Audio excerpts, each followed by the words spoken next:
lamang ang magiging laman ng kanyang puso't isipan sa bawat oras. Hello mga guys, kumusta kayo? Panibagong araw, panibagong video na naman tayo. And sa araw na ito ay isa na namang video ang aking ituturo sa inyo na simpleng gabay o simpleng pamamaraan na makakatulong sa atin. At bago ang lahat, gusto ko lang mag-disclaimer sa mga taong hindi naniniwala at hindi gusto ang mga kagaya nitong video. Please skip this video and maghanap kayo ng videos ng gustong gusto nyo dahil ang video na ito ay para lamang ito sa mga taong naniniwala and gusto mag-try.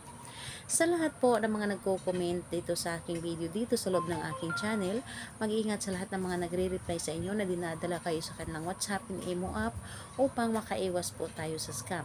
Ngayon po, ituturo ko sa inyo paano kayo na ikaw lamang ang laging laman ng kanyang puso't isipan sa bawat oras. Ito ay pwedeng gawin sa parehas ang kasarian, babae ito babae, and lalaki ito lalaki. And syempre naman sa ating babae at lalaki na mag-partner. And ang kailangan natin dito na ating gagamitin is kailangan mo lamang dito maghanda ng isang pulang kandila or pink na kandila. Pwedeng gamit na and pwede rin na bago.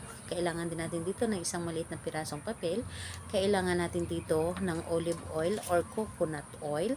And kailangan din natin dito ng karayom. 3 karayom po or pin. So ayun po, kapag ready na yung mga naibanggit ko na ating gagamitin, ang isunod po ninyo ready is ang inyong sarili. I-claim nyo lamang dito sa inyong sarili na gustong gusto ninyo itong gawin. I-claim po ninyo na ito ay makakatulong sa inyo at sigurado kayo na gagawin po ninyo ito. Siguraduhin ninyo sa inyong sarili na ito ay buo ang inyong loob sa paggawa at hindi kayo nagdududa dapat. Dahil kailangan natin dito ang inyong sarili na buo ang loob sa paggawa nito.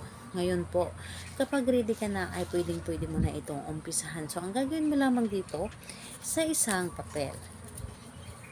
Sa isang papel, isusulat nyo lamang dito yung pangalan niya at apelyido ng 3 beses. So, kapag naisulat nyo na ito ng 3 beses sa papel, ang kanyang pangalan, dito naman sa isang kandila or dito sa kandila, isusulat po ninyo yung hanap-hanapin at lagi mo akong isipin. So, dito po galing sa itaas, pababa. Hanap-hanapin at lagi mo akong isipin.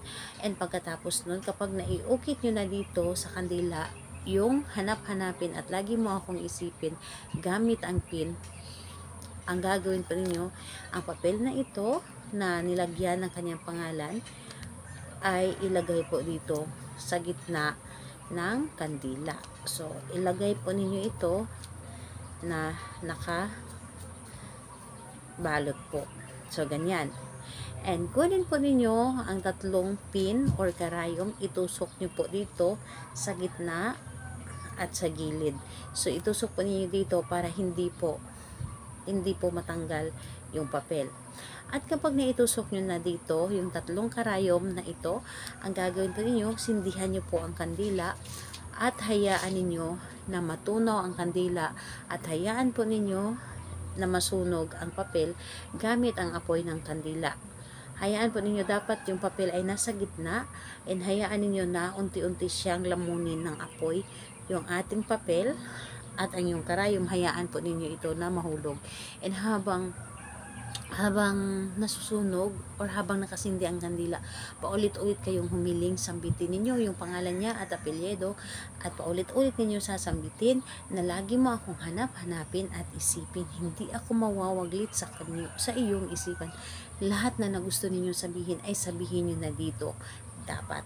So, ayun po, kapag nasabi nyo na and dapat po ay maubos po talaga ang kandila.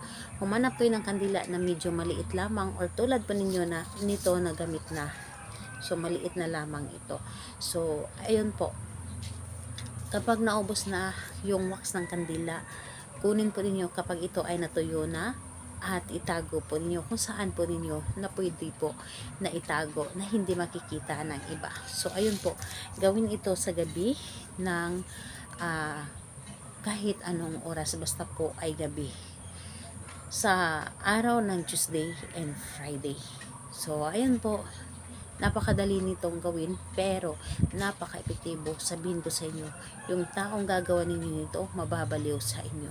Ayun po, salamat po sa inyo. Bye bye everyone. God bless us all.